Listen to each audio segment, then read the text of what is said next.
তিনিচুকীয়া চলিহানগৰৰ নিবাসী বিশিষ্ট কবি সাহিত্যিক তথা লোকসংস্কৃতিৰ সাধক কাব্যগুৰু ডক্টৰ অজিত দত্তদেৱে দীৰ্ঘদিন ধৰি অসমীয়া সাহিত্য আৰু লোকসংস্কৃতিৰ বিকাশত উল্লেখযোগ্য অৱদান আগবঢ়াই আহিছে। তেখেতৰ সৃষ্টিশীল কাব্যচিন্তা, সমাজমুখী দৃষ্টিভংগী আৰু ভাষাৰ সৌন্দৰ্যই পাঠক শ্ৰোতাৰ হৃদয় জয় কৰি আহিছে। সেই মহান সৃষ্টিশীল সাধনাৰ এটি অনুপম নিদৰ্শন স্বৰূপ তেখেতৰ এখন মনোমোহা কবিতা আজি আপোনালোকৰ বাবে আগবঢ়াই দিয়া হৈছে। কবিতাটোৱে দৰ্শকসকলৰ মন স্পৰ্শ কৰাৰ লগতে চিন্তা চেতনাকো সমৃদ্ধ কৰিব। সকলোকে আৰুবাৰ মোৰ এই নতুন অনুভৱৰ অংগনখনিলৈ অতি আত্মিকতাৰে আদৰণি জনাইছোঁ। আৰু আজি মই মোৰ অকণমান অনুভৱৰ সতে এটি অনুভৱী কবিতা আপোনা হ'বলৈ আগবঢ়াই দিয়াৰ আয়াস কৰিছোঁ। আৰু যিটো কবিতাই মোৰ এই কাব্য জগতৰ গতি সলনি কৰি দিছিল, সেই কবিতাটোকে আপোনা হ'ব উপহাৰ দিয়াৰ আয়াস কৰিছোঁ। যিহেতু এই নিকিন কবিয়ে কাব্য সাধনা কৰাৰ প্ৰায় 51টা বৰ্ষৰ গৰকি গৈছে। অৰ্থাৎ 1976ৰ পৰাই কবিতা লিখি গৈছিলোঁ, শব্দ সাধনা কৰি গৈছিলোঁ আৰু অভিধানখন অধ্যয়ন কৰি গৈ আছিলোঁ। আৰু তাৰ পাছত এই গতি পথৰ গৰকতে 2009 চনত মোৰ এটি কবিতাই মোৰ এই কাব্য সাধনাৰ গতি সলনি কৰি দিছিল। অৰ্থাৎ অসমত অজিত দত্ত বুলি এজন যে নিকিন কবি আছে, সেইটো পৰিচয় কৰাই দিছিল। আৰু এই পৰিচয় পৰ্ব এনেধৰণৰ আছিল: গুৱাহাটীৰ শিলপুখুৰীত ৰাজ্যিক নিচাযুক্ত আৰু মাদক দ্ৰব্য নিবাৰণী সুৰক্ষা পৰিষদ বুলি যিখন আছে, সেইখনে 2009 বৰ্ষত বিভিন্ন শিতানৰ প্ৰতিযোগিতাৰ ভিতৰত কবিতাৰ প্ৰতিযোগিতাও কৰিছিল। আৰু সেই কবিতাৰ প্ৰতিযোগিতাত এই অভাজনে শ্ৰেষ্ঠতম কবিতাৰ বঁটা পাবলৈ সক্ষম হৈছিলোঁ। লগতে অৰ্থমাননি হিচাপে সেই 2009 চনতে 3000 টকা এটা পাবলৈ সক্ষম হৈছিলোঁ। আৰু পুনৰাই সেই কবিতাটোৱেই 2013 বৰ্ষত বৰপেটাত যেতিয়া 72তম বৰপেটা ৰোড অসম সাহিত্য সভাৰ অধিৱেশন হৈছিল, তেতিয়া এই কবিতাটোৱেই শ্ৰেষ্ঠ কবিতাৰ বঁটা এই অভাজনলৈ কঢ়িয়াই আনিছিল। আৰু সেই কবিতাটোকে আজি আপোনালোকক অকণমান শুনোৱাৰ প্ৰয়াস কৰিছোঁ। আপোনাক সকলোৱে জানে যে এই পৃথিৱীত চৰাচৰ সকলোৰে একোটা অভিধা থাকে। অনুৰূপ ধৰণে মোৰ কবিতাটোৰো এটি অভিধা ৰাখিছিলোঁ।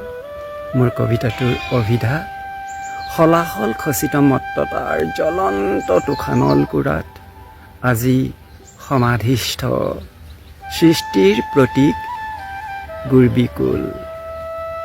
মোৰ নাবালকৰ নগৰীত আইক সুধিছিলোঁ, আই তই দেখোন কাহা নিও সেন্দুৰ নল কিয়? নহয় পুতাই, মোৰ এই শিৰৰ সেন্দুৰকণ তোৰ পিতাৰাই তেওঁৰ জীৱিত কালতেই সুৰাৰ সংশক্তিৰে সংহৰণ কৰি যোৱাও। আই আইতায়ো দেখোন তোৰ দৰে কাহা নিও সেন্দুৰ নলয় কিয়? নহয় পুতাই, আইতাৰো সেই শিৰৰ সেন্দুৰকণ তোৰ ককা দেউতাই তেওঁৰ জীৱিত কালতেই গাঞ্জাৰ গৰকেৰে গ্ৰস্ত কৰি যোৱাও।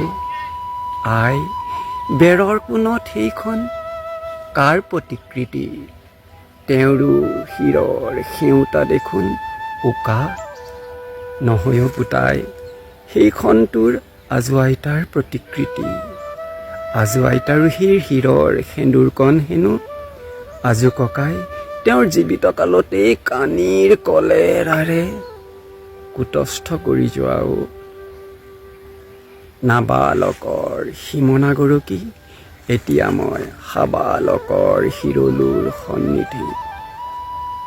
আপাতত আজু ককাৰ কানিৰ কালকোটত নিপাত হোৱা আজু আইতা আজি বিৰহৰ মুকত্ত আখ্যান।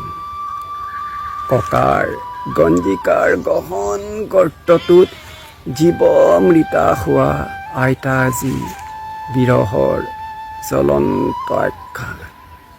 আৰু পিতাৰ সুৰাৰ খাৱৈটোত খাস্তাং হোৱা আই আজি জীৱন্তাহৰ জ্বলন্ত উপাখ্যান। আহকচোন আমি সকলোৱে সজাগতাৰ সাজ পিন্ধি আবদাহৰ সীমনাডালত থিয় হৈ মন্দিৰৰ এই মাতাল মহাব্যাধিটোক মৰ্দন কৰোঁ, যাতে আজো আইতা আৰু আইৰ দৰে হাজাৰজনী গুৰবীৰ শিৰৰ সিউতা আৰু কোনো কালে কানি আৰু গাঞ্জাৰ দহনত দাহ্য নহয়, য'ত সংঘটন হয় সুৰাৰ সমীপৰ হলাহল খচিত মত্ততাৰ জ্বলন্ত তুষানল কোৰাত আজি সমাধিস্থ সৃষ্টিৰ প্ৰতীক গুৰবীকুল। যেতিয়া সৃষ্টি চিতাত উঠিব তেতিয়া সমাজ সমাধিক্ষেত্ৰ হ'ব আৰু এই অখিল অৱনীখনৰ আয়ুপাত ঘটিব। ধন্যবাদ, ধন্যবাদ, ধন্যবাদ। মোৰ এই জীৱনৰ গতি সলাই দিয়া কবিতাটো আপোনালোকৰ বাবে উপস্থাপন কৰিলোঁ। নিশ্চয় এটি মন্তব্যৰে মোক আপ্লুত কৰিব। পুনৰবাৰ আপোনাক সদৌতিকে মই নিবেদিছোঁ। ধন্যবাদ, ধন্যবাদ, ধন্যবাদ।